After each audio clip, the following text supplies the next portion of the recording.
సాహితీ సమరాంగణ సార్వభౌముడు శ్రీకృష్ణ దేవరాయల వారు వెంచేస్తున్నారహో.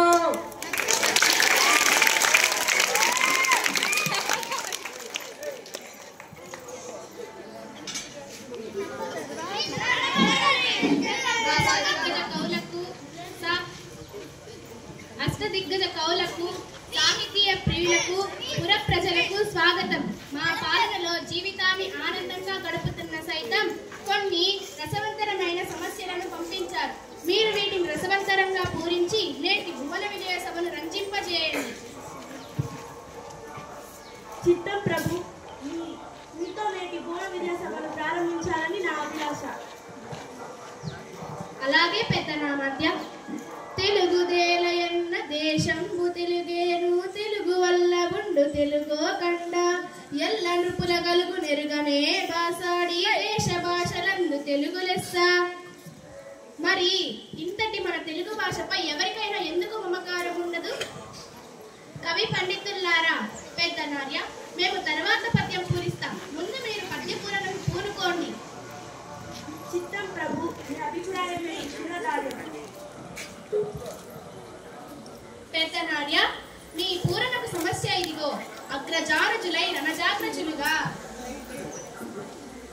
ఆహాహా, ఏమి సమస్య! అన్నదమ్ములు తమ్ముడన్నలయ్యారు. ప్రభు, నా పూరణ ఇదిగో. పుష్యమింబరతాకుడు పుట్టినాడు, మొనసి లక్ష్మణుండాశ్లేషు పుట్టినాడు. భరత లక్ష్మణ క్రమం ఇది ఎరసి చూడా, నగ్రజానుజులైన జాగ్రజులుగా.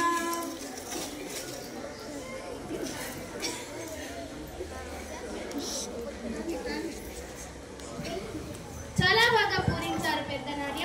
భట్టుమూర్తి, మీరు ఈ సమస్యను పూరించండి. కరినెత్తుకపోయి ఎలుక కలుగున తినియేను. పల్లె జీవులకు సుపరిచితమైన చక్కని సమస్య ఇచ్చారు మహారాజా. కారులు చిలుకలెద్దులు సర్కారతో నరించి కడన్బెట్టడుచో గరి మరిచే వర్తకుండా కరినెత్తుకపోయే ఎలుక కలుగున దినయోన్. ఎంత అద్భుత పూరణ! ఎలుక ఏనుగుని ఎత్తుకపోగలదా? ఏనుగు రంధ్రంలో పట్టున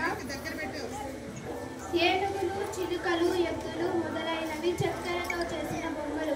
వ్యాపారి పగలంతా బొమ్మలను అమ్మాడు. సాయంత్రానికి అన్ని బొమ్మలను ఎత్తిపెట్టి ఒక్క ఏనుగు బొమ్మను మరిచాడని ఎలుక ఆ ఏనుగు బొమ్మను రంధ్రంలోకి ఈడ్చుకుపోయిందన్న భావం వీరుల విధిలో.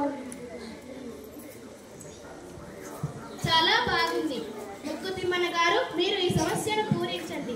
గాడిద ఏడ్చేం కదన్నా ఘన సంపన్న. రాజా, మానవులలో ఆడిన మాటలు తప్పేవారు కొందరున్నారు. జంతువులలో ఆయన దైవం చూపించగలరు. ఆడిన మాటలు తప్పిన గాడిద కొడుకంచు పెట్టరా, దీని అయ్యో వీడా నాకు యొక్క గాడిద ఏ చెందగన్న ఘన సంపన్న. ఆహా, ఎంత అద్భుత పూరణ! ఎంత అద్భుత పూరణ! లౌకిక జీవన గ్రామీణుల దృశ్యాలను ఆడి తప్పించిన జనుల హీన స్వభావాన్ని తెలుపుతూ మాట నిలబెట్టుకోవడం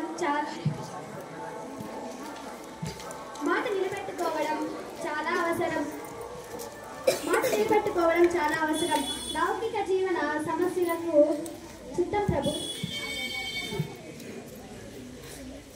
దూచటి కవి, మీరు ఈ సమస్యను పూరించండి.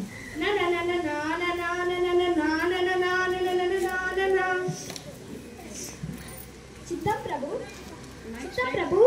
అక్షర విన్యాసం తప్ప అర్థం లేని సమస్యలు ఇచ్చారు, కానీ చక్కగా పూరిస్తారు. నిన్ను నిన్ను నిన్ను నిన్ను నిన్ను నిన్ను నిన్ను నిన్ను నిన్నమం గని లయతాల సంగతుల దాన కళా పరిపూర్ణ మానసమున్న పలుకుని రాగముల మోదమున్నలొచ్చుకున్న పలుకు నిట్టులను నన నన నాన నాన నాన నన నన నాన నాన నన నా.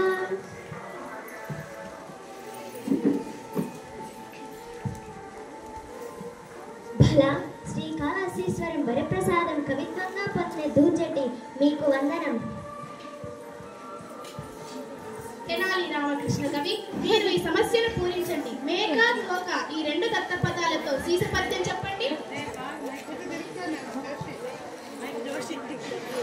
ప్రణామం మా మేలున దేవరా, మీరు ఆదేశిస్తే నేను కాదన్నా. ఆలకించని మహాప్రభు.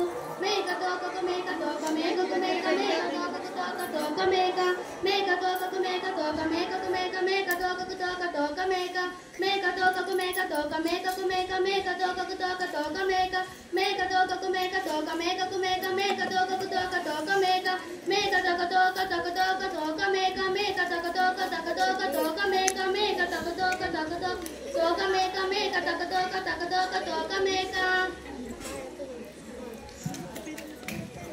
ఆహా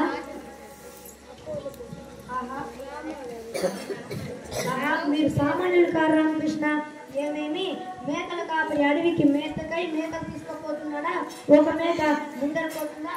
ఆ మేకకు తోక వెనక బాగానే ఉంటుంది. ఆ తోక వెనక మరొక మేక ఉంది. ఇలా మేకల మంద వెళుతున్న తీరుని మేక తోక అని దత్తర పదాలతో చిక్కగా చెప్పారు.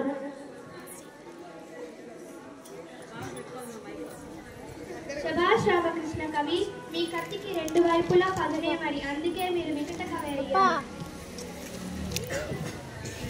రామభద్ర, గోలకొండ, మూలముండ, పూలదండ, కొత్తకుండ ఈ పదాలను ఆధారం చేసుకుని భారతార్థంలో ఒక పద్యం చెప్పండి.